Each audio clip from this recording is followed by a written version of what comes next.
Hey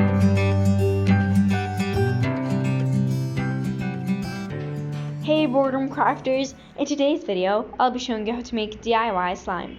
The first thing you'll need is a bowl, a spoon, and Persil laundry detergent. You can also use borax instead, and glue. It doesn't have to be clear. The first thing you'll need to do is pour your glue into the bowl. The first thing you need to do is pour a teensy bit of Persil into your bowl and then start mixing. Keep on doing this.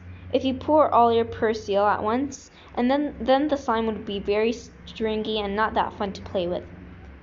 When you feel that your slime isn't that sticky, you can start mixing with your hand.